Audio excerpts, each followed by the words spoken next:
Good morning. My name is Dr. Ed Bartlett. I'm the president of Stop Abusive and Violent Environments. Our organization is a victim advocacy organization. We're a national organization. We are here in Bangor in order to, because of our interest and concern about the pretrial hearing being held here regarding the case of Vladek Filler. I'm going to give a little bit of background, very important background, that over the last 10 years there have been 21 men accused of sexual assault or rape. Every one of those 21 men were eventually found innocent. In every one of these cases, there was no probable cause. In other words, there was no DNA, there were no bruises, there were no cuts. The liaison was clearly consensual. In some cases, there was clearly an incentive to make a false allegation of rape. Nonetheless, in every one of these 21 cases, the man who was accused of this deed was brought to prosecution, was eventually found innocent. In these 21 cases, in every case, prosecutor Mary Kellet has been involved in prosecuting these cases. This is a case that is of concern to the taxpayers of Maine because millions of dollars, we believe, have been spent prosecuting the innocent. Millions of dollars have been spent prosecuting these cases, whereas the true victims, they have been forced to wait in line to not have their case heard or their case delayed in order that these trivial and false cases be pursued. Part of the problem is that there is a policy of no-drop prosecution that's pursued here in the Ellsworth area and other parts of the state. If you go to the website of the district attorney, it says, quote, "As district attorney, I will vigorously prosecute all cases." That statement is unethical on its face because prosecutors are required to respect the principle of probable cause. So this no-drop prosecution policy is unethical and it's bad because it hurts victims who have to wait in line for their case to eventually be heard. But there's another side to this, and it involves a prosecutor who we believe is out of control. A prosecutor who pursues cases even though they lack probable cause, and there are many who believe that prosecutor Mary Kellet is the Michael Nafong of the state of Maine. We are here to show our support for Mr. Vladek Filler because our review of the case shows there has indeed been prosecutorial misconduct in this case, and that was the decision of the Maine Supreme Court this past September, who reviewed the case and concluded there were serious procedural problems in the prosecution of the case. That is why the case has been remanded today for the pretrial hearing here in Bangor. So thank you for your interest and concern. We're here to make sure that justice is served. We're here to make sure that taxpayer money is not wasted, and we're here to make sure that an innocent man is not dragged over the coals unfairly in the pursuit of an agenda. Thank you very much. So now I'm going to turn this over to Tatiana Roberts, who has some comments as well. Everybody needs to see what the truth is. This innocent man, my brother, a wonderful father, who is trying to do nothing more but raise his children, being falsely accused by his wife, who is simply angry, child abuser, who could not gain the custody of the children, therefore decided to smud lies on my brother. I'm here in hopes that finally the truth can be prevailed and restored justice,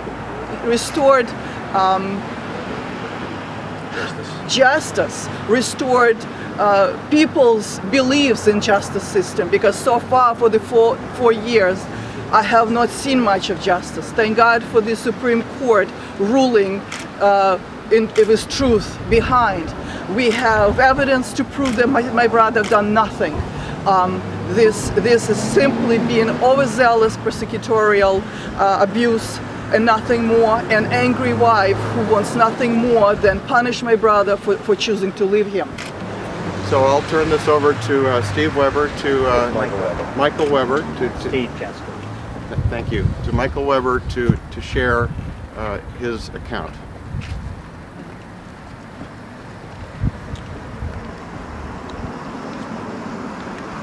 Well, it's my belief that I was wrongly accused and falsely prosecuted.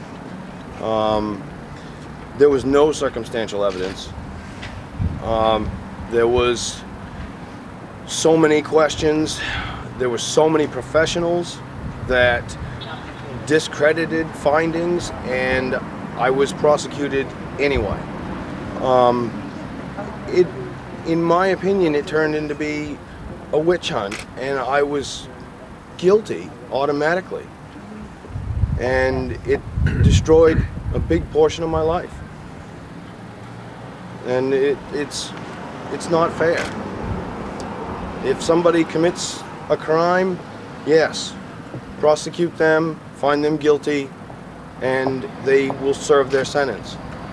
In my case, there was no evidence, and I was continuously put through the system for no reason. That's really all I have to say. What were you charged with? I was charged with 14 counts of gross sexual assault.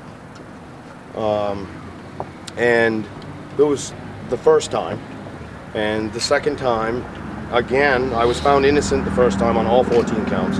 The second time, I was charged with unlawful sexual contact, which then was changed to unlawful touching.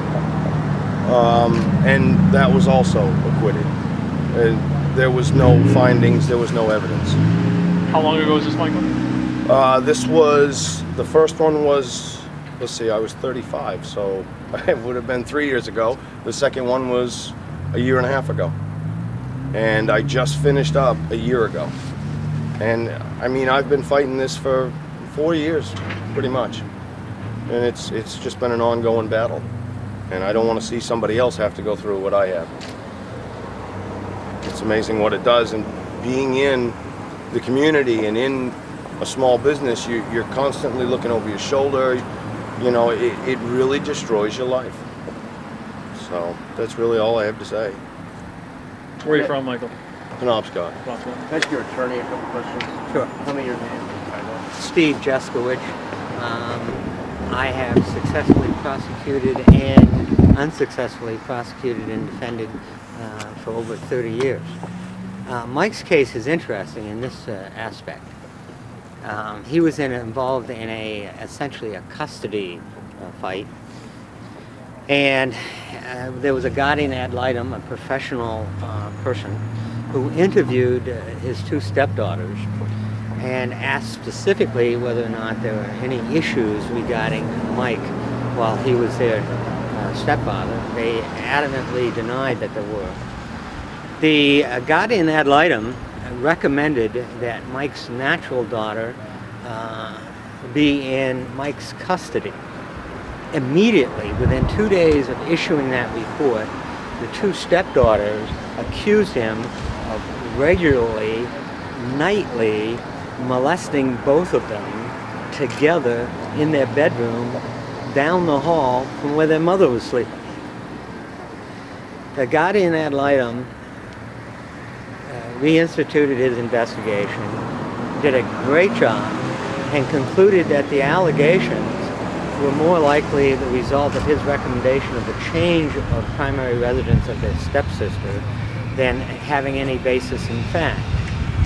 The Department of Health and Human Services brought a child protective case. There were motions in the family law case on the change of primary residence. The family law magistrate conducted a hearing and made a judicial finding that the allegations were not credible. Then there was a child protective case in which the judge heard the evidence, and the judge determined that the allegations were not credible.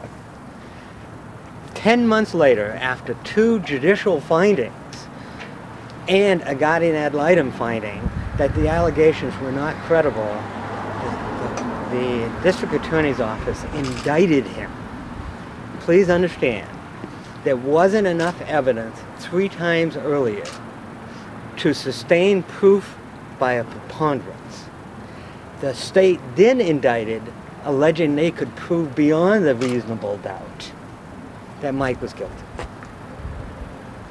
It's probably, in my 30 years, the most egregious abuse of prosecutorial discretion.